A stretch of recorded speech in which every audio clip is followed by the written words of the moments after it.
کو لائک کر کے آگے شیئر ضرور کر دینا۔ پوری دنیا کے اندر جو مسلم امہ کی لاشیں جب ہمارا نوجوان بے گور و کفن تڑپتے ہوئے دیکھتا ہے تو وہ سوچتا ہے کہ ہم حق پر ہونے کے باوجود، ہم مسلمان ہونے کے باوجود آخر کیا وجہ ہے کہ ہماری لاشیں اٹھ رہی ہیں، اور لاشیں اٹھنے کے بعد، لاشوں کے تڑپنے کے بعد نہ ہمیں کفن میسر ہے، نہ ہمیں قبر میسر ہے، کہیں پر بیٹیوں کی لٹتی ہوئی آبرو ہے، کہیں پر نوجوان خواتین کا جوانی میں بیوہ ہو جانا ہے، کہیں پر ننھے ننھے معصوم بچوں کا ماں کی گود کے اندر کاٹ دیا جانا، تڑپا دیا جانا، ماؤں کی گود کو سونی سونی کر دیا جانا، گویا کہ آج بھی شہربانوں کی طرح کسی عسکر سے کسی ماں کی گود پھر خالی ہوتی نظر آ رہی ہے، آج پھر کسی قاسم کی جوانی لٹتی بھی نظر آ رہی ہے۔ اللہ اکبر! ان تباہ کن حالات کے اندر ہم نوجوان یہ سوچتے ہیں یہ کیوں ہو رہا ہے، ہم حق پر ہیں اس کے باوجود بھی یہ کیوں ہو رہا ہے۔ اللہ اکبر! کہیں پر مکانات توڑے جا رہے ہیں، کہیں پر اللہ اکبر کیریئر کو تباہ کیا جا رہا ہے، کہیں پر اللہ اکبر عبادت گاہوں کو جو ہے وہ بری نظر سے دیکھا جا رہا ہے، کہیں پر ایجوکیٹڈ جوانوں کو اللہ اکبر نشانے پر رکھا جا رہا ہے۔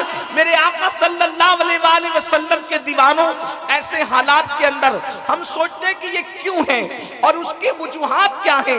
ساری تباہی کے معاملات اور مرثیے، کوئی مرثیہ لکھ رہا ہے، کوئی مرثیہ پڑھ رہا ہے، بڑے بڑے مفکرین، بڑے بڑے مصنفین، بڑے بڑے محررین جو ہے اپنی افکار و نظریات کو درد بھرے پیرائی کے اندر جو ہے وہ کوئی جو ہے اللہ اکبر اخبار میں چھاپ رہا ہے، کوئی واٹس ایپ پر شائع کر رہا ہے، مگر یاد رکھنا اگر انسان بیماری کا ڈھنڈورا پیٹتے رہا کہ میں بیمار ہوں، میں بیمار ہوں، میں بیمار ہوں، تو اس کا کبھی علاج نہیں ہو سکتا۔ پہلی چیز تو یہ، اگر آپ بیماری سے نجات چاہتے ہیں تو آپ کو یہ چاہیے کہ پہلے آپ معلوم کریں کہ آپ کو بیماری کیا ہے، اور اس کے بعد پھر آپ کو یہ معلوم کرنا ہوگا اس بیماری کا علاج کیا ہے، اس کی دوا کیا ہے۔ بیماری معلوم کرو، پھر اس کے بعد اس کا علاج پتا کرو، اور جب دو چیزیں پتا چل جائے تو پھر اس کا علاج کرنے کی کوشش کرو۔ بیماری تو ہمیں پتا چل گئی، ٹوٹتے ہوئے مکانات، لٹتی ہوئی جوانی، لٹتی ہوئی آبرو، مردہ دھوتی ہوئی بہنیں، یہ سارے حالات، اور ننھے ننھے بچوں کا ماؤں کی گود میں دم توڑنا، نسل کشی کے حوالے سے اسلام دشمن طاقتوں کا پلان بنانا، یہ کسی ایک ملک کی بات نہیں کر رہا ہوں، یہ پوری دنیا کے حالات ہیں، کہیں کم ہیں کہیں زیادہ ہیں۔ اللہ کے قرآن سے پوچھو یہ مصیبتیں کیوں آتی ہیں تو قرآن کہتا ہے وَمَا أَصَابَكُم مِّن مُّصِيبَةٍ فَبِمَا كَسَبَتْ أَيْدِيكُمْ۔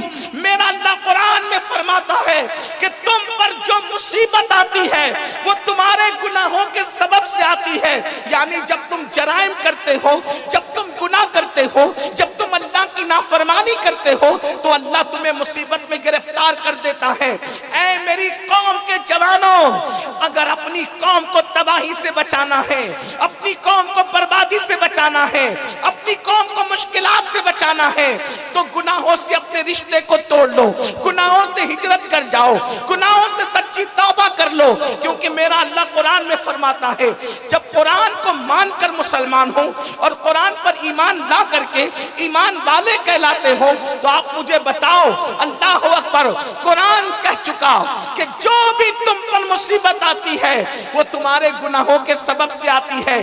اس کی تفسیر میں آیا ہے اللہ کے رسول صلی اللہ علیہ وآلہ وسلم فرماتے ہیں کہ مسلمان کو کانٹا بھی نہیں چبھتا مگر اس کے گناہ کی وجہ سے چبھتا ہے، یعنی اگر مسلمان گناہ کرنا چھوڑ دے تو اس کو کبھی کانٹا بھی نہیں چبھے گا۔ آئیے میں آپ کو بتاؤں قتل عام کیوں ہوتا ہے، شکستیں کیوں ہوتی ہے، تباہی کیوں ہوتی ہے۔ اب بہت توجہ کے ساتھ سننا، اس لئے کہ گفتگو زیادہ دیر شاید نہ ہو سکے کیونکہ ابھی قبلہ امیر محترم کی آمد ہوگی، ہم اپنی گفتگو مکمل کریں کریں گے. میں اپنی بہنوں کی بھی توجہ چاہتا ہوں. اللہ اکبر.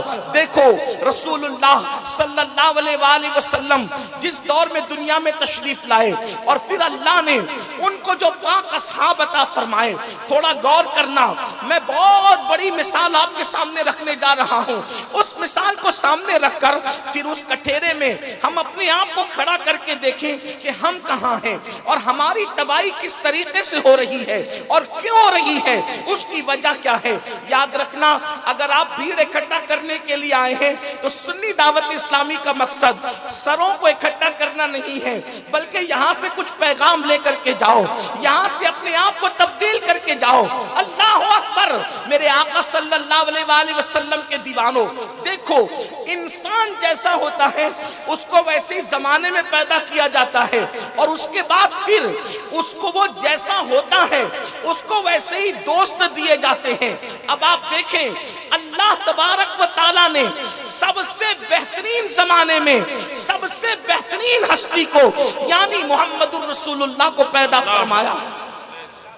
حضور کے زمانے سے بہتر کوئی زمانہ نہیں, تو سب سے بہترین ہستی کو سب سے بہترین زمانے میں پیدا کیا اور پھر سب سے بہترین اصحاب اگر کسی کو عطا کیے تو محمد الرسول اللہ کو عطا کیے.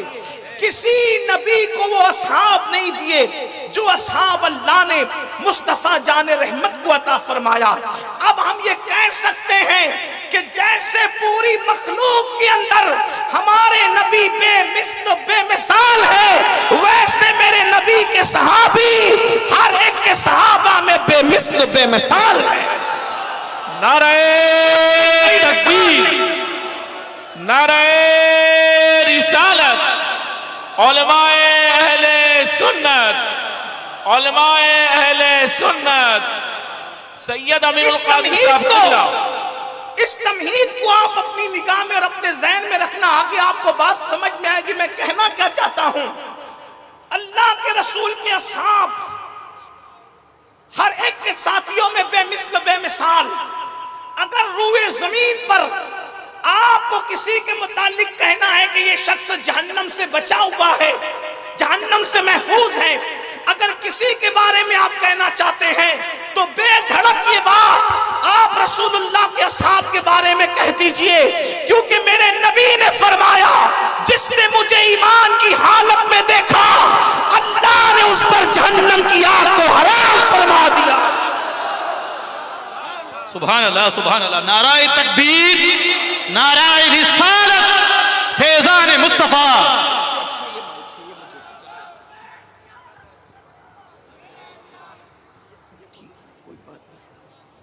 آپ توجہ میری طرف فرمائیں. اسی لیے میرے امام کہتے ہیں جس مسلمان نے دیکھا انہیں ایک نظر, جس مسلمان نے دیکھا انہیں ایک نظر, اس نظر کی بصارت پہ لاکھوں سلام. وہ میرے رسول کے اصحاب جن کے بارے میں قرآن کہتا ہے رضی اللہ عنہم ورضوا عنہ, وہ میرے رسول کے اصحاب جن کے بارے میں قرآن کہتا ہے والذین معہ اشداء علی الکفار رحماء بینہم تراہم رکعا سجدا یبتغون فضلا من اللہ ورضوانا سیماہم فی وجوہہم من اثر السجود.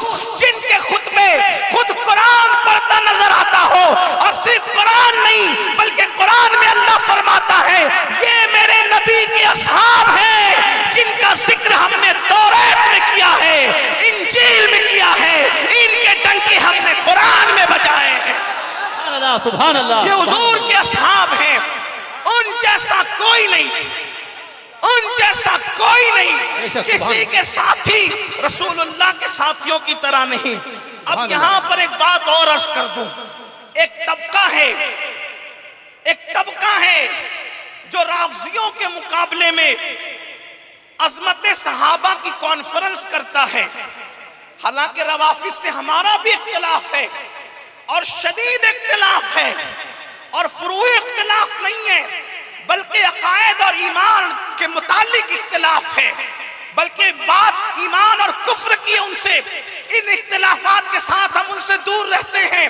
لیکن ایک طبقہ وہ ہے جو ہم سے اختلاف کرتا ہے, حنفی کہلا کر کے عقائد کے معاملے میں وہ عظمت صحابہ کا جلسہ کرتا ہے، لیکن اپنے اجتماع میں بیٹھ کر مولوی صاحب کہتے ہیں کہ رسول اللہ ہماری طرح تھے، ہمارے جیسے تھے، اور جب اجتماع میں یہ کہتا ہے تو رافضیوں کے رد میں ادھر وہ کہتا ہے کہ صحابہ جیسا کوئی نہیں ہو سکتا، ہم سے کہتا ہے کہ نبی ہماری طرح تھے، اور ان سے کہتا ہے رافضیوں سے کہ صحابہ جیسا کوئی نہیں ہو سکتا۔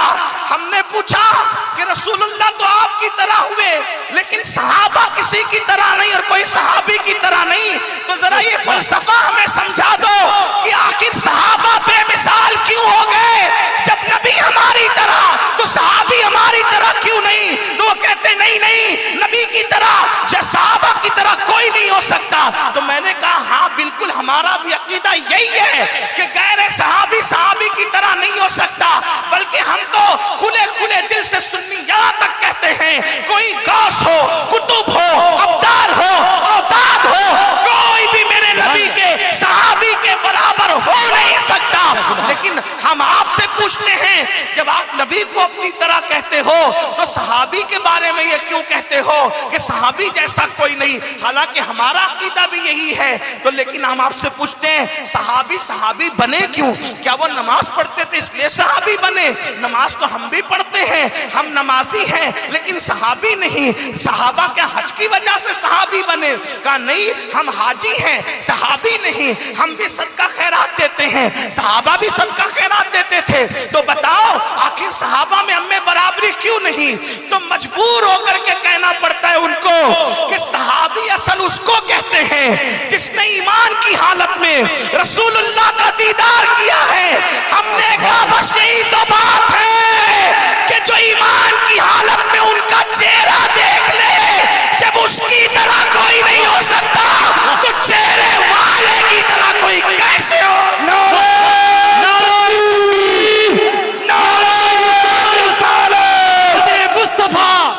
اصحاب مصطفیٰ، آل مصطفیٰ، علماء اہل سنت، علماء اہل سنت، سید امین القادری صاحب قبلہ، نعرہ تکبیر، نعرہ رسالت، یا رسول سبحان اللہ سبحان اللہ ماشاء اللہ۔ تو پھر اس میں پیون لگایا جاتا ہے نہیں ظاہر میں نبی ہماری طرح ہے۔ میں نے کہا نبی کا ظاہر ہی تو دیکھا جاتا ہے، نبی کی ناک دیکھی، نبی کی آنکھ دیکھی، نبی کی زلفیں دیکھی، نبی کے لبہائے اقدس دیکھے، نبی کی زبان دیکھی، نبی کا سینہ دیکھا، نبی کا جو ہے وہ پیر دیکھا، نبی کا ہاتھ دیکھا، نبی کا سراپا دیکھا۔ ارے ظاہر ہی تو دیکھا، باطن تک ابو بکر تو کیا جبریل کی بھی رسائی نہیں ہو سکتی۔ نعرہ تکبیر، نعرہ رسالت، عظمت مصطفیٰ، شان مصطفیٰ، سبحان اللہ سبحان اللہ۔ باطن کون جان سکتا ان کا؟ بلکہ وہ تو خود فرماتے ہیں، صدیق اکبر سے مخاطب ہو کے کہتے ہیں، پوری امت میں جو سب سے افضل ہے اس سے مخاطب ہو کے کہتے ہیں یا ابا بکرین لم یعرفنی حقیقتا غیر ربی، اے ابو بکر میری حقیقت کو میرے رب کے سوا کوئی نہیں جان سکتا۔ تو ان کی حقیقت کو تو کوئی جان ہی نہیں سکتا۔ جو صحابی بنتا ہے وہ ظاہر دیکھ کر ہی بنتا ہے۔ ایمان کی حالت میں جس نے ان کو دیکھا وہ صحابی بن گیا، منصب صحابیت پہ فائز ہو گئے اور بے مثل بے مثال ہو گئے۔ یہ بات آپ کے سمجھ میں آ گئی؟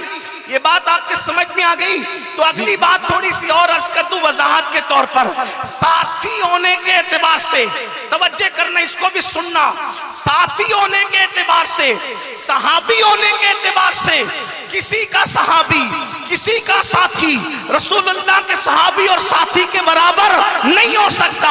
تو جیسے ساتھی اور صحابی ہونے کی بنیاد پہ کوئی نبی کے اصحاب کی برابری نہیں کر سکتا، ویسے ہی جو نبی کے گھر والے ہیں تو گھر والا ہونے کے اعتبار سے کوئی نبی کے گھر والوں کی برابری نہیں کر سکتا، جنہیں ہم اہل بیت کہتے ہیں، اس لیے کہ اوروں کے گھر والے الگ الگ خون سے پیدا ہوتے ہیں اور نبی کے گھر والے رسول اللہ کے خون سے پیدا۔ سبحان اللہ سبحان اللہ، نعرہ رسالت، خاندان اہل بیت، سبحان اللہ۔ اسی لیے میرے امام کہتے ہیں آب سے جس میں پودے جمے، آب تطہیر سے جس میں پودے جمے، اس ریاض نجابت پہ لاکھوں سلام۔ اور کہتے خون خیر الرسل سے ہے جن کا خمیر، خون خیر خمیر کس کو کہتے ہیں؟ راجستھان والوں خمیر کہتے ہیں جس سے جو چیز بنتی ہے۔ آپ کی بات سمجھ میں آتی ہے؟ آپ لوگ اگر شور کی طرف نہیں اور میری طرف دیکھ رہے ہیں تو آپ کو بات سمجھ میں آئے گی۔ خمیر اس کو کہتے ہیں جس سے چیز بنتی ہے۔ بسکٹ کا خمیر اس سے بسکٹ بنتا ہے، روٹی کا خمیر اس سے روٹی بنتی ہے، اسی طریقے سے اینٹ کا خمیر اس سے اینٹ بنتی ہے، گھر کا خمیر اس سے گھر بنتا ہے۔ تو اہل بیت کا خمیر کیا ہے؟ تو میرے امام کہتے ہیں خون خیر الرسل سے ہے جن کا خمیر، خون خیر الرسل سے ہے جن کا خمیر، ان کی پاکیزہ طینت پہ لاکھوں سلام۔ سبحان اللہ سبحان اللہ۔ حضور کے خون کے کیا کہنے، میں اس پر ابھی بات نہیں کر پاؤں گا کہ حضور کے خون کا کیا کہنا، لیکن اتنا ضرور کہوں گا ایک بات، اگر ایک اچھا جملے لگا ہو میں تو لائک کر کہ کے ہمارا آگے اور شیئر تمہارا ضرور خون کر کوئی دینا۔ پیے اللہ جان حافظ۔ بوجھ کر تو اس کو توبہ کرنا پڑے، اور ہمارا کوئی خون پی لے جان بوجھ کر، ایک تو توبہ کرنا پڑے، دوسرا کئی بیماریوں کا سامنا کرنا پڑے۔ لیکن رسول اللہ کا خون ایک صحابی نے پی لیا، اس کا بیک گراؤنڈ کیا تھا بھی وہ یہاں نہیں کہتے ورنہ عنوان پورا نہیں ہو سکے گا۔ ایک صحابی نے پی لیا، رسول اللہ نے فرمایا کیا کیا تو نے؟ انہوں نے عرض کیا رسول اللہ میں نے پی لیا، تو رسول اللہ نے توبہ کرنے کا حکم نہیں دیا بلکہ کیا فرمایا بتائیں؟ او فلاں تو نے میرا خون پیا ہے، جا اللہ نے تجھ پر جہنم کی آگ کو حرام فرما دیا۔ سبحان اللہ سبحان اللہ۔ وہ صحابی کہتے ہیں جس دن سے رسول اللہ کا خون میرے پیٹ میں آیا پھر کبھی مجھے پیٹ کی تکلیف نہیں ہوئی، کوئی ایسی پیٹ کی بیماری سے میرا سامنا نہیں ہوا۔ اب پتا چلا صحابہ بھی بے مثال، اہل بیت بھی بے مثال، اسی لیے اللہ نے ہم سنیوں کے ہاتھ میں دونوں کا دامن عطا کیا ہے۔ اسی لیے میرے امام کہتے ہیں اہل سنت کا ہے بیڑا پار، اصحاب حضور نجم ہے اور ناؤ ہے، اطرت رسول اللہ کی۔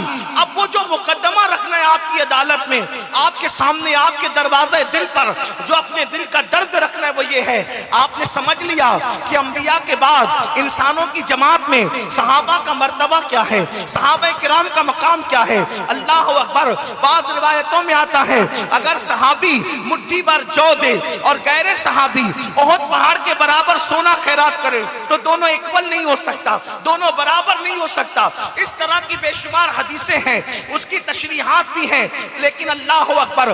اب آؤ ذرا دیکھو میدان احد ہے، احد کے میدان میں مقدمہ کیا ہے؟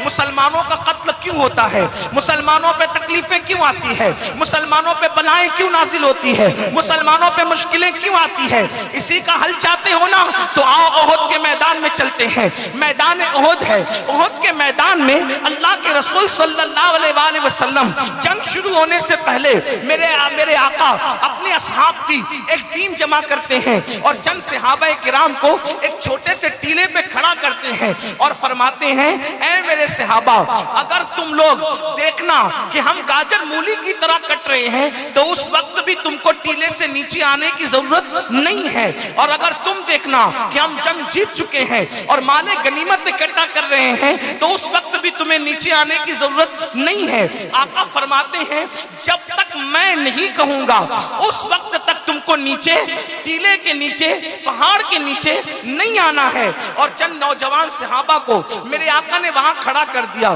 اب احد کی جو جنگ تھی وہ بڑی خطرناک جنگ تھی، اس لیے کہ بدر کی جنگ میں مکے والے جنگ ہار چکے تھے، 70 لوگوں کے قتل کا صدمہ برداشت کر چکے تھے۔ بدر کی جنگ میں 70 ان کے بڑے بڑے سردار سرگنا جو ان کے تاغوت مارے گئے تھے۔